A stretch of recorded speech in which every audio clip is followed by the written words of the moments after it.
Hey everybody. Happy what is today? Wednesday? Happy Wednesday. Y'all already know what I'm doing. Oh shoot. Hold on. As soon as this turn over, I'm coming. I'm coming.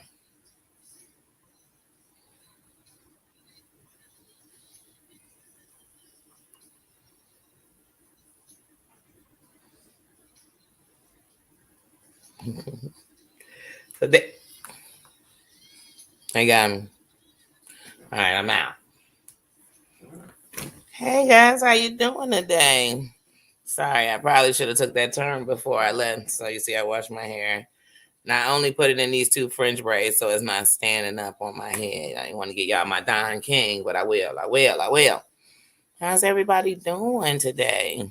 I just really came to drop in and check on you. I've been just really riding around, checking out things, watching. Because look, at the end of the night, that's what I came on YouTube to do to watch. And I've learned this. I want, just making something clear. I don't think that I will never snap or anything like that. I'm human, like everybody else. So I'm able to see people doing whatever they're doing, whether it's venting, ranting, going off, whatever, and know that that's their thing. I'm also able to know that, like, here's the truth. I'm not knocking nobody if you calling out, you know what I'm saying, whatever it is to get to the bottom of something. So sometimes people test you and they pull you, you know what I mean? So I almost feel like this about it, like, man, why can't the queens just sit on the throne? You know what I mean? Why can't we just sit down and chill and relax? But the thing that you see a lot of is a lot of backstabbing, betrayal, jealousy, gossip, all these type of things that go on that make it so hard in the community of women to get along with each other, because it's so hard. And even for myself, just speaking for myself, even when you try to open up and you look around you and you still see all these things that make you like, that's why I just don't run with that many chicks, or that's why I don't talk to that many chicks. But I have to understand that in everything there's something bad. So in women, there's some bad ones. In men, there's some bad ones. In everything. So I'd be lying to say that sometimes it doesn't scare you.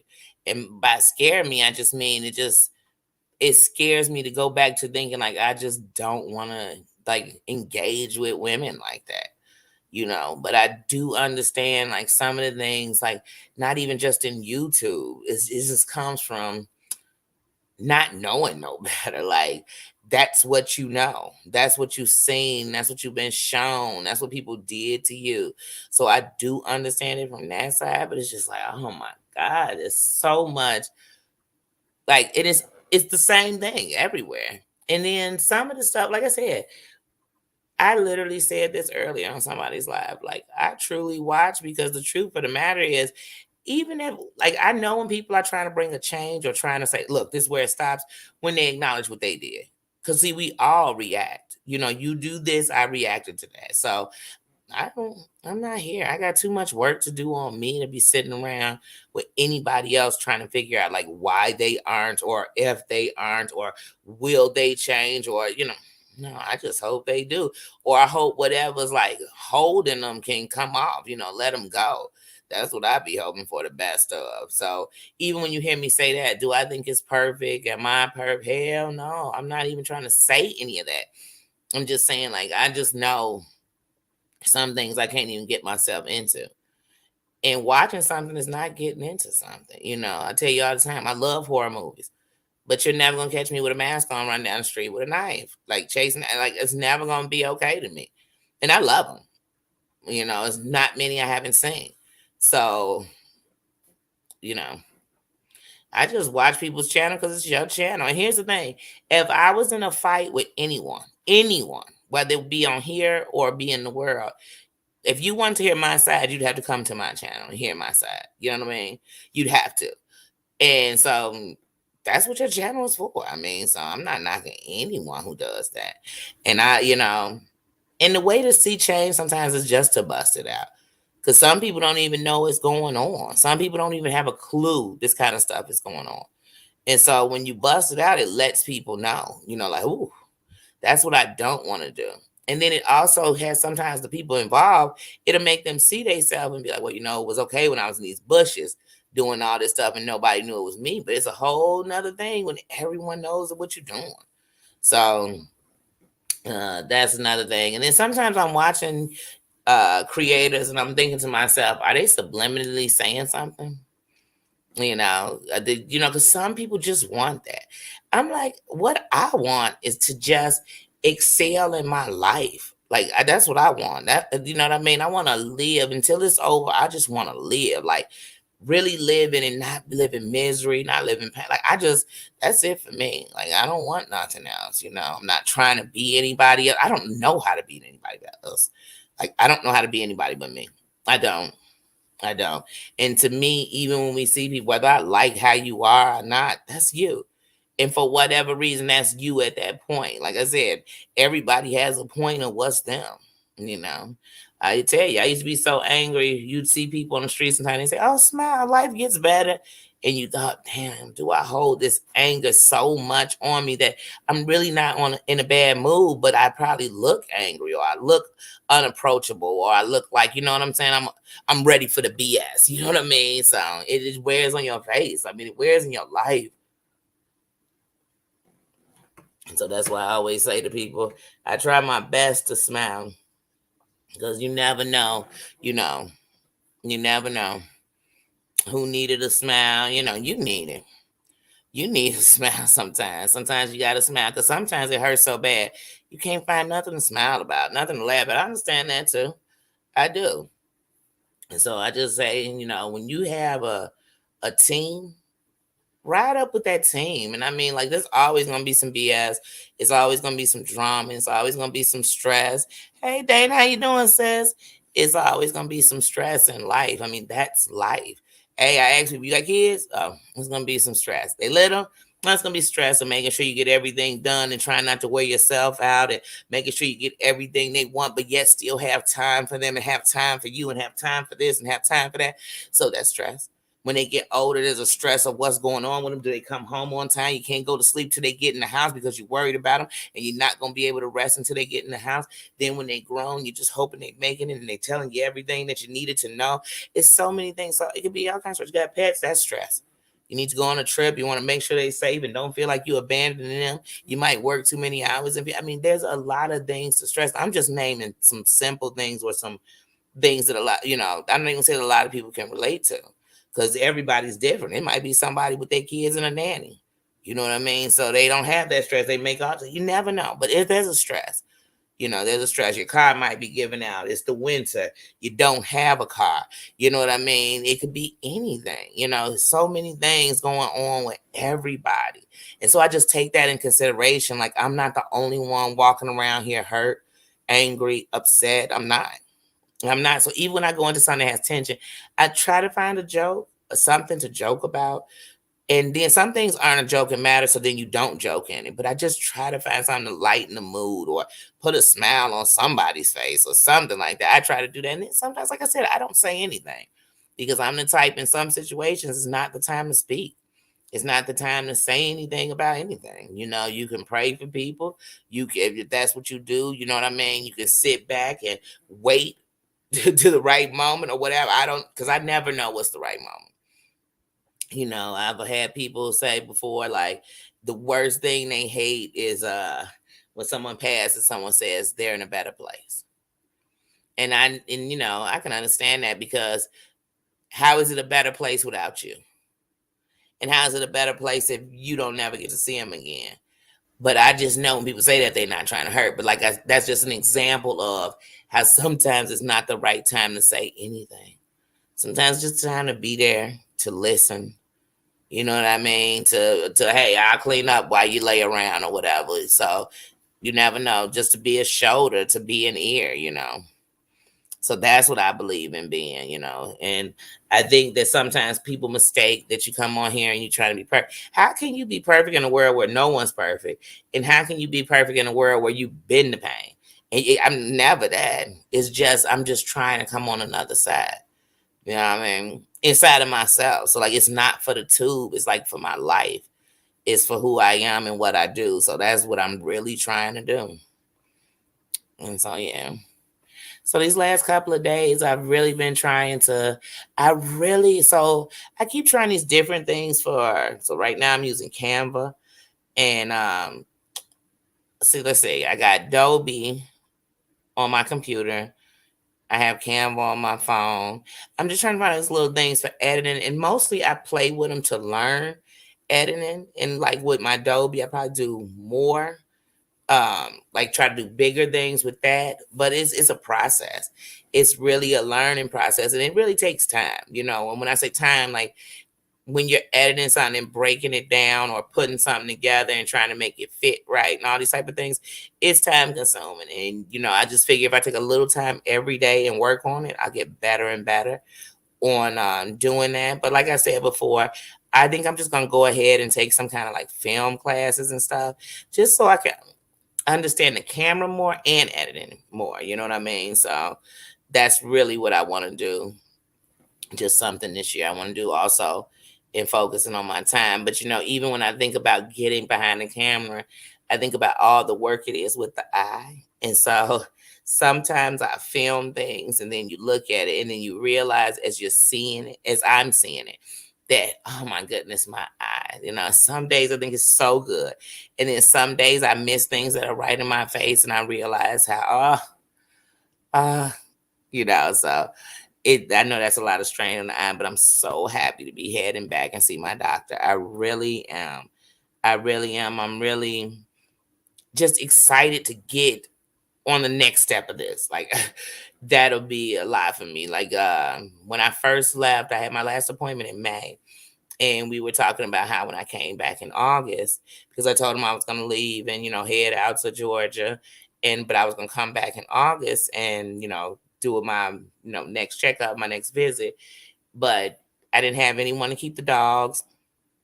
And at the time I had Nino and Diamond, and I didn't have anyone to keep the dogs. And my brother didn't end up coming down here until October to keep the dogs. And so, but then when I went out there to Chicago in October, I was stung by a bee, so then I was out of commission, for my trip. But so I didn't get to see my doctor. But the whole plan in August was we were going to start taking these stitches out little by little. He was worried about taking them all out at one time. So what we were going to do was a process of take out a few, next appointment, if everything's going good, because they run all those tests on your eye to see what the eye is doing. And I don't want to make up those numbers of what my eye would say. And trust me, it's much better than it was, when I had the keratosoma. My vision is better in the eye, but like I said, it's not as sharp as it should be. And sometimes I do miss things. And, in this process of this eye, I've had cyst on my eye, and it's not funny like ha ha ha, but it's funny because I've had two cysts on my eye, and he's literally with tweezers took them off my eye inside the doctor's office. So when I go back, I don't know, my doctor probably will, but I definitely plan to film him a little bit because he is a great, great doctor. I mean, he has done a great job with my eye. I mean, at first when I got him, now my doctor actually referred me to him when they thought that there was it looked like a blood vessel popped in my eye, and they were worried. So first they were worried to have some kind of stroke or something like that, and then my doctor was like, "Oh, good," and it wasn't that, and I was so blessed it wasn't. And he said, "But something's going on with that eye. I don't know if it's like water got in. I don't understand, but something's going on in your eye." And he recommended me to his friend, Dr. Springer. And at first I laughed. I was like, "Oh, Jesus, I got a doctor named Springer." And he ended up being like the greatest doctor. Like he saw me that day. He took me in that day, and I got to his office, and he looked and he told me what he thought it was. You know what I mean? We ran tests and everything else, but he said, "This is definitely keratosoma. I've seen it." He said, "So your cornea isn't, so our cornea is almost shaped like a contact, to protect the eye, to protect the pupil. Mine was shaped like a heel, so it didn't lay flat. So they almost had like a little point in it that came up. And it was bad. And apparently I've had this my whole life. And growing up, it's so funny because you go to the doctor and they'll tell you things like, "Oh, you have was it stigmatism in your eye. You have this, you have that, but the whole time that's what was going on in my eyes. And so because it's not completely flat down over the years, washing your face, swimming, all these things, I had like a little bit of fluid under my eyes. So that's where you saw the red bruising. And that's what they were seeing when they looked into my eyes. And so when he told me about the surgery, of course, because I've had surgeries before. When he said I didn't have to stay the night, you know what I mean? The surgery probably took about 2.5 hours at tops, maybe longer. They know when they got in there.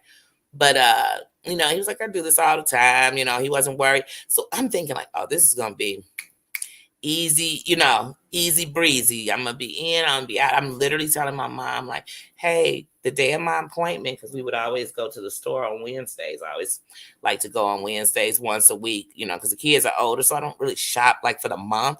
I might shop for 2 weeks or, at a time or a week at a time. It depends. So every Wednesday we go to the store. And that was also our time to get together. So my doctor's appointment was actually on that day. I said, well, you know what? He said it's only 2 hours. I think when we get out, because it's at 9 in the morning, we'll still be able to go to the store. And my mom's like, oh, I don't know about that. I said, Mommy, I really think so. I mean, they're not even putting me to sleep. So it couldn't be that bad because I'm measuring into every surgery I've had, you're completely out. Like there's no question. You wake up in recovery. So I'm thinking, oh, this is nothing. They're not putting you to sleep. I go home the same day. It's in and out surgery. I'm thinking, okay, this is going to be a piece of cake. Guys, as they're getting you prepared for the surgery, I'm just running my mouth and talking. So the anesthesiologist comes in and he says, oh, how is the medicine working? And then he's like touching on my face and I'm thinking, what's he doing? He said, can you feel it? I'm thinking, yeah, I can feel a little bit. And he's like, okay, well, I'm gonna go and give you the real stuff. I'm thinking, oh, okay. So he gives it to me. And as they do it, someone else comes in and they're putting a block on my eye. And I'm thinking, wait, what is this? And that block would end up being the biggest nightmare ever because the same day as my surgery, hold on, guys, gotta grab my earphones.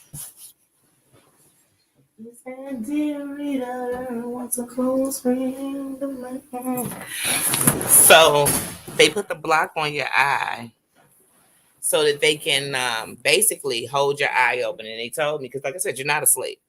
They're telling me during the surgery, like, hey, even when you feel like it, don't blink. Do not blink. Everything else. Now, mine just block is holding your eye open, but there's a part of you because this eye can blink. It's making you want to blink. It just makes you, just feels like it. So as he's doing this surgery, I'm up, and then my other eye is trying to look. And when they're done, they seal this block on your eye. So the block is like a square and they seal it on. So at first it was like nothing. It's just a covered up eye. And so when I left, I saw my mom like, oh, I don't feel that bad. They make you recover. I had to stay in a room just to make sure there was no side effects, anything else from the medicine, the medication, everything else for about 2 hours. I sat in a room. Me and my mom watched My 500-Pound Life. We watched that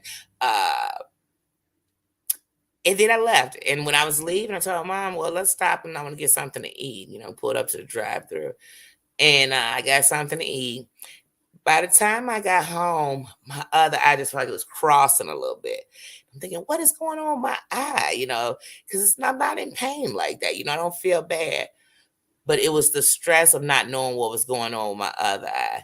So then by the time I got home, I was sitting there eating and my eye just shut. The eye that was open just shut. And so I'm trying to open it and I'm trying to force it open. And it's like closed and doesn't want to open. And I didn't know what was going on. So I said, well, let me go to sleep. Maybe it's just because I had this surgery and my eye is tired. So I'll just go to sleep. So I went to sleep. And a few hours later, I woke up. I couldn't tell you what time it was because then will become the nightmare of the first night of having surgery. I couldn't open my eye. And then when I would try to, my other eye was tearing because it was covered, so it could rest. But my other eye was just extra stress. So if I could get it open, it would just cross because it's trying to look over and see what's going on with my. Oh, it's just a nightmare. By that morning, because you have an appointment the next morning to take the block off. By the next morning, I was convinced I would never see again, and I was telling my mom like, "Oh," because I was going to take the bus to my doctor's appointment the next day because my it's down the street, and I called my mom and I said, I'm using Siri to send messages to call people. I can't hold my eye open. I think I should have never had the surgery because now I'm never gonna see again. I'm being calm right now. Oh, see, that's what gives me the anxiety even thinking of how that felt. And I mean, even they had to walk me to the car. I couldn't do anything. I couldn't go get in the shower. I couldn't do anything. And so I get to the doctor's office and I'm like a basket case. Because we have on this mask, I have this block on my face. I can't open my eyes. So now I just feel completely helpless. And see, there's one thing that I do understand is that feeling of helplessness, that feeling of fear, that feeling of, you know what I mean? Like if I can't do it for myself, who the is gonna do it? Like I know that feeling. So I was like super going, oh, I was losing it. But anyway, as soon as they took the block off, my other eye just opened. So, I mean, as soon as it came off, my other eye just opened. And like I said, what's funny is then I had like these 3 days of great. Of my eye was just doing so good. Like I was like, I don't need these sunglasses to walk around in. I don't need this. And it went from doing good and it went all down here. Like it went to a point where I had to wear patches on my eye or band-aids to hold them closed because I couldn't. I had went outside one, and that's when you realize like everything. I was outside and I was walking down the street. They were doing construction. It's like dust flying. It went into my eyes and almost sent me somewhere. Because like I said, I can rub this eye. But this I can't rub like that because, like I said, I still have stitches holding the cornea on, so I really can't. And then sometimes, like for me, I can see everything, the lines where it's at, and I've had stitches come loose and they've had to be redone. I've had to have them taken out. But it's usually like a stitch at a time. It's never been multiple stitches. So it's just, it's a process. It's a process. And for anyone, I mean, I've had to be tested twice during this process about cataracts because there were times when even my twin would tell me, I take a picture on Facebook and she said, "Oh, your eye looks almost gray, like it's a fog over it." And what it was is that my cornea was like almost pulling away from my eye because my body was rejecting it so much. And so my eye taught me something. And so I had my surgery at 40, right before I turned. So that's 20. Yeah. Yeah, I was 40 because I'm 42 now. And it was August of 2020. But I had my surgery and my body, though this was better for it, though the new cornea was better for my body, and I'm thankful to the person for the transplant. I'm thankful that they were a donor, and I'm thankful for that. And I even when I had my surgery, and one of my prayers was, if this person's in my city who passed away, whose cornea I have, and I still have, that one I didn't want to let it go, so that their cornea would just be in trash. And two, if I ever came across anyone who was their loved one or family member, that my eye would just look at them for some reason, just for some reason stare but feel a connection. That was one of the things I prayed about. But what it taught me was, so for 40 years I had this bad cornea and I made it. I've drove out of state. I've went and got glasses. I've worn contacts. I've been driving since I was 13 years old. Like I literally with this bad eye, but then I had this new eye and this new cornea, and it was supposed to give me a better way of living, a better way of seeing, lower on my blood pressure because less strain on my eye. And so I thought it would be better, and it was like almost worse. But what it taught me was sometimes when we've been in bad so long, good hurts to let in. You know what I mean? It's just in your body, and you will fight it. You will fight it. It's almost like when you've been in a bad relationship and then you meet this guy and he's nice and you think, what is he nice for? Why is he being nice to me? Because there's a part of you that feels like, I don't deserve this. There's got to be something wrong. There's got to be a catch. And that's what my body did with my cornea. It was like, it's a catch. Give me back the other one. At least I know it. I know that eye, and so it's been a process for me and my eye. And so I've been thankful that my doctor has done great things. There's been periods where I've had to take, where I was literally, no joke, taking 6 steroids a day to 5 steroids a day to 4 steroids a day to 3 steroids a day to 2, because, with steroids, you have to wean back off of them. But I was taking so much steroids, and then that causes an effect. And that was causing a mental, like a phase in my, in my mentals. Like there were moments I was thinking, all of this for this cornea when I could have just kept the bad one, So what's funny is, in one of my visits, they said, "Oh, well, your other eye has a little case of it, but the way it is in that other eye, you'll just have that eye forever." And I thought, "Oh, yes, I will. Oh, yes, I will, because this is a lot. This is a lot, to deal with." And here I am in 2022, and I still deal with it, but I'm thankful because it's a process. So just like with my eye, that's the process of me going to the other side of life. I've lived in that dark. I've lived in that place. And yeah, it hurts. And some days I'd rather go back. I'd rather go back because it was easier. It was easy. It was easier to move. You know what I mean? You didn't have to, please. You think I done fought my whole life? You think I had to put these up all day? No, I didn't. No, I didn't. And I honestly used to think, if you had to fight all the time, then people must not be getting your point. But it's a different fight. It's a different fight. It's like I tell people, I've seen people give up on friends faster than they gave up on relationships that never ended up working. So it's a process. You learn, you live and you learn. And so my eye taught me that, how, sometimes you'll think that the bad is good because it's what you know. It's what you know. I know how to get in it. I know how to get out of it. But the thing is, how do I know how to stay in a place of positivity and hopefully bring that? So like I said, I don't think no one should sit back and let anyone down now. And I think everyone should stand up and defend themselves. So that would never be my song that I would sing to anyone, But I think that, each person is a different thing. You're supposed to bring something different. This is just me. This is just me at this point. Like I said, no perfection in that. Never pretended to be perfect. Never thought I was. And no, I never will be perfect. But what I am going to do is just be on the other side and give as much intensity and give as much time as I did to the down to the up. That's just where I'm at. But other than that, I'm just cooling. I'm trying to get Nino on some new things because it's a difference. He's lived his whole life in a house. He's lived his whole life with a yard, in a gated in yard. He's lived his whole life, you know what I mean? Just in that kind of freedom with a lot of space and everything else. So I'm trying to get him more into understanding a real routine that is different. And I even watch with him sometimes that the change is a lot. It's a lot for him, these different things. But it's what we have to do.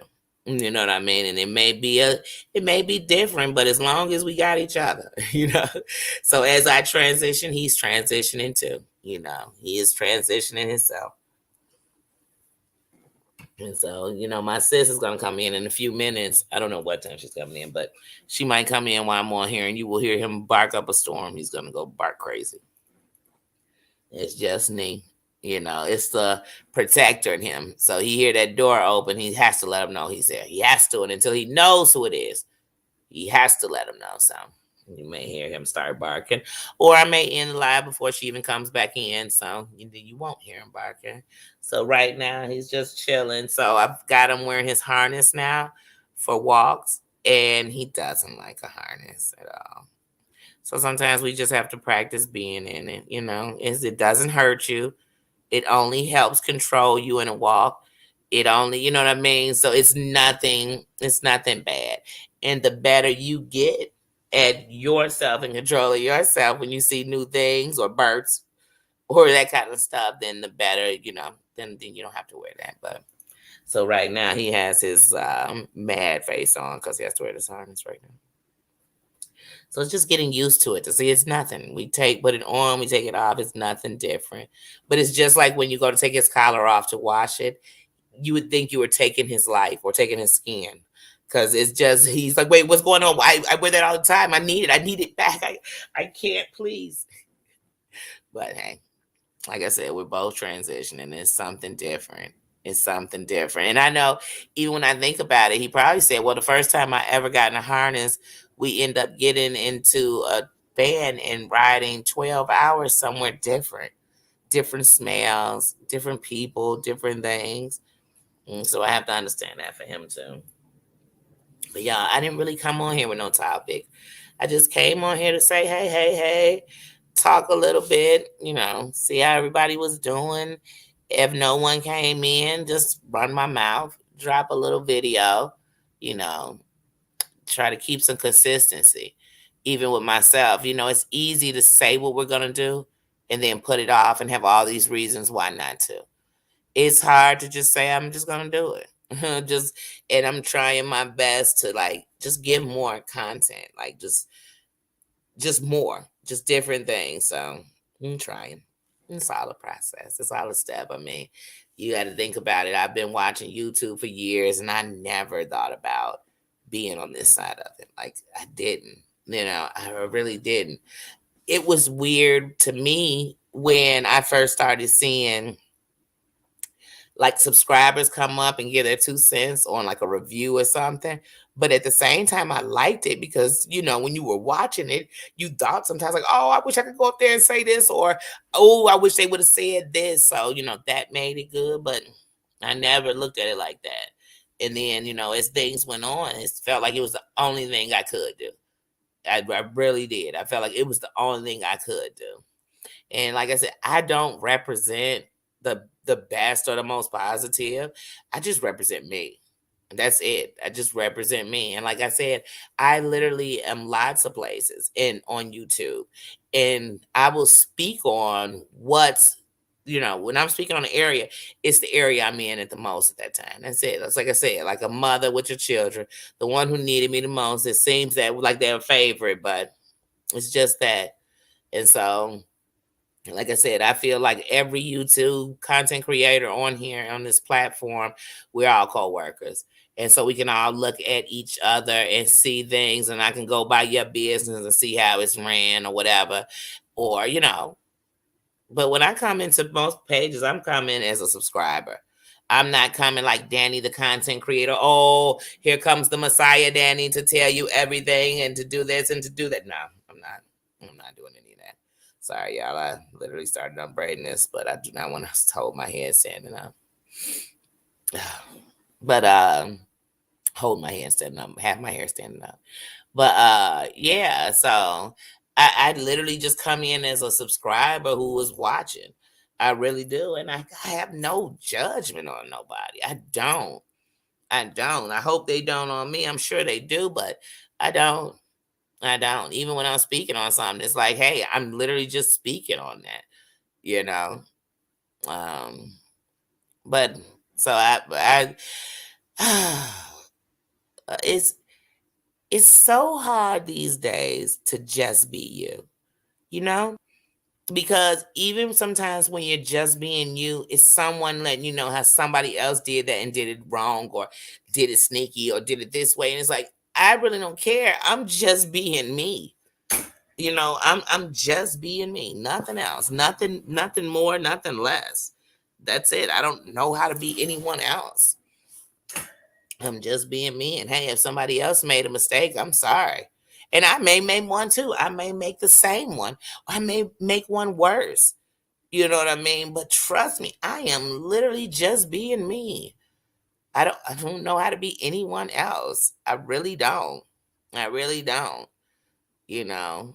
And I like I said, so even when I'm going into content creators things, sometimes as I look at the subscribers and I read the comments and I see the things going on, I just think to myself, like, it's hard to even just be you in the comments, you know? You could be saying something and someone's gonna stop you to tell you what you're saying or what you said or what you did. Hmm. And that's what's wrong. Most of us are hurting because what someone sees me as or says I am is not what I am. And even in transparency, some people still, you can be so transparent and then someone's telling you, like, oh, you're this. And you're thinking, I am nothing like that. Or you're that. I'm nothing like that. I don't think like that. I am not like that. You know what I mean? But it's always someone like telling you what you are because of what they do. And I've learned that with people that most of the time, what people are afraid of you doing is what they do. They're afraid that it's just like the person who cheats. So if you cheat on somebody and then they're doing something, you say in your mind, you think, well, when I was doing that, I was cheating. So you automatically think they are. And maybe they are. And most likely they are. Who knows? But maybe they're not. Maybe they just happen to come in late. Maybe they did get caught up after work with a coworker laughing and joking, and you know what I mean? So you never really know. It's like people always think I am what you are. I am what they said. No, I'm not. I'm me. And I'm reacting. So, like I said, I love to see people being themselves. So whatever you are is that. And even when you're in your down or your bad or your whatever people calling it, there's a reason. There's a reason. There's something with that. And there's some reason that you're like that, whether it's defending yourself, whether it's, what, last time this happened, I said the next time I'm not going to stand around. And you know what I mean? So, hey, I don't knock that at all on anyone. Like, I don't. Hold on a second, guys. I don't know how this. I tell you, sometimes, is it my phone or does anybody else's phone do exactly what it wants to do? Some days my phone just jumps up and does whatever it wants. Hey, Sparkle. Blessed sister. I'm just on here running my mouth. I had like I said, I had came in. Today I said I was gonna do a live earlier. Then I sat around and was watching TV. Then I ate some nachos and fell asleep. Then, because I can't even tell you guys a story. The last few days, I feel like I've been going to bed super early, like not even intentionally, just going to bed super early, and then waking up at like 2, being up to maybe about 4, then going back to sleep. But because you slept so, last night I fell asleep at 8:30. I woke up at 2. I was up to like 4. Then I went back to sleep, but I was back up at 5:45 as if I had went back to sleep for hours, but it was because I had been asleep so long. And so, but I've always had such terrible sleeping habits.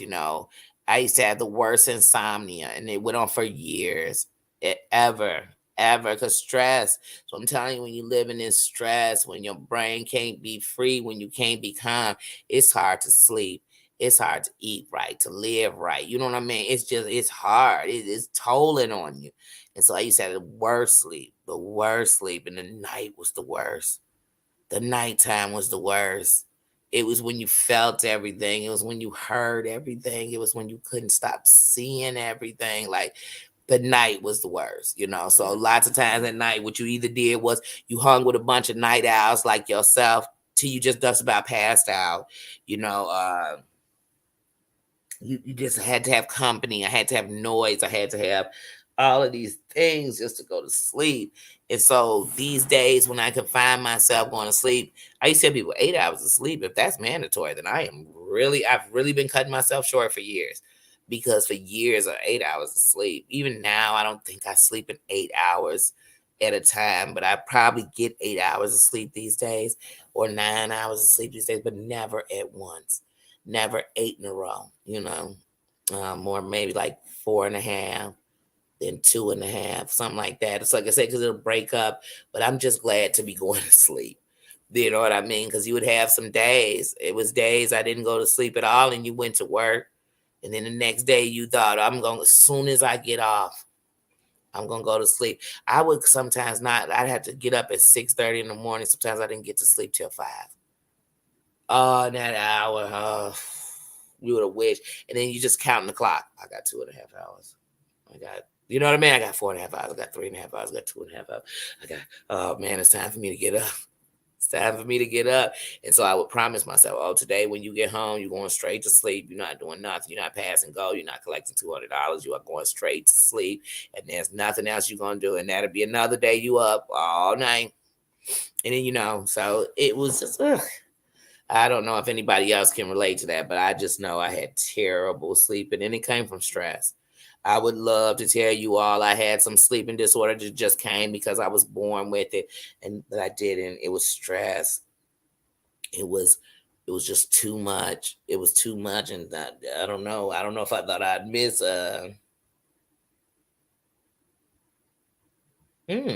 should try that. I should try that. But I would just definitely be like, oh no, I don't know. I don't know if I thought I don't know, but my brain would be too busy to sleep. It would be too busy. So I had to learn how to drown it out.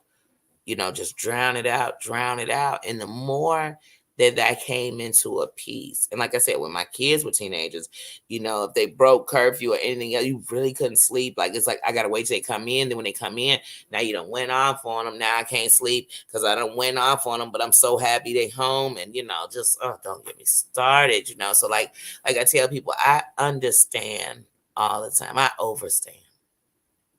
I understand the differences in people. And when I don't understand, I listen to get understanding. I listen, because that's where you're going to get it from. That's where you'll understand it. Like I said, but I also know that there's people that you could tell your story. And when you were giving it to them so they could understand where I came from to get here, they'll use that as what they're going to hold against you. So you can't hold against something I already had to live against, fight against. You know what I mean? Work against from being that. You can't ever hold that against me. Like, you can't. That's almost impossible. You can hold it on yourself.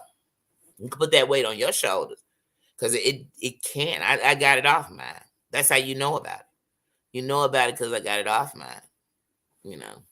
So I'm just thinking about that. And I'm just thinking about, like, in the better things, like I said, so as my life gets better, I'm sleeping better. You know what I mean? So it's all a process. It's all a process. But yeah, today I straight ate them nachos and caught the itis. Oh my goodness. I went to straight nacho gluttony and I caught the itis. Y'all know the itis. I told you I laid down, was playing the game, and next thing I knew, I woke up. It was 4:30 in the afternoon. I said, wait a minute. I laid down, I was like 2.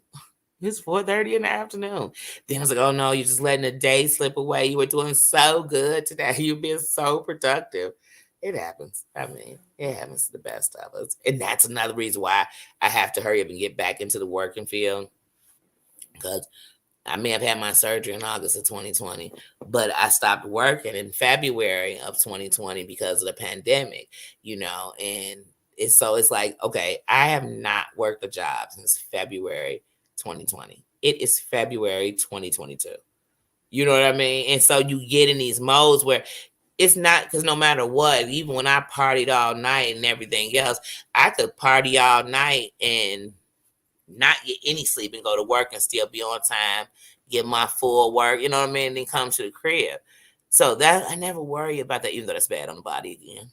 But I don't worry about that. It's just like I just need to have a routine. Like, what is it? So I'm trying to make a routine even without a job. Like, this is my routine. My days cannot consist of no routine, even though they don't, because I'm one of those people who, even in the morning when I get up, I'm like, okay, by 9:30, like it's 9 o'clock. By 9:30, I'm gonna be putting on my clothes. Everything is on the schedule. I'll be out the shower by this time.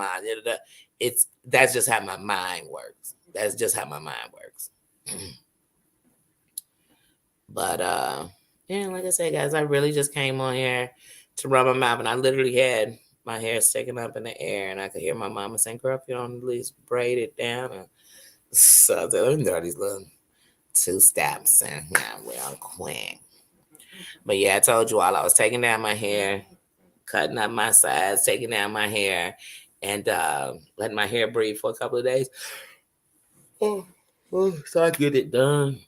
But yeah, because I like to twirl in my hair. That's why I had it down, because I was sitting in here twirling in it all day. That's one of the reasons I was asleep, like a little kid.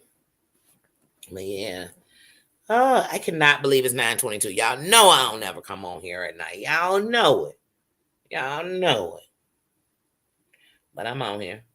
I'm on here chilling. Just saying what's up because like I said, I didn't go live yesterday. I think I did the day before. And so that's why I'm like, okay, let me come up in here and say something, say hello, see how everybody's doing, run my mouth for a few minutes, stall some time until my sissy get back. Then my little few is supposed to be running by the crib real quick, but he's stopping by for a second. And yeah, so I was just stalling some time. And then, like I said, after I took that nap, I just like, oh no, I don't even want to, because you cut the light off, turn on a movie, and it'll be the same thing again. No, thank you. So I said, let me stop on here and see what my peep doing, see how my family and see how everybody living today. But yeah, that's it. I'm really not on anything. So I'm actually gonna cut this one a little short because I know I came on. I know I gave some love. I know I babbled about nothing for a second. Gave y'all another piece of me. Another piece of me. Seeing how everybody's doing. Thank you, Sparkle and Dana for stopping on through and saying hello. I really appreciate that. And Sparkle, I'll actually see you in the morning for coffee and bonnets. Because I'm gonna do that. And like I said, at nighttime I usually for YouTube I'm watching, not on it.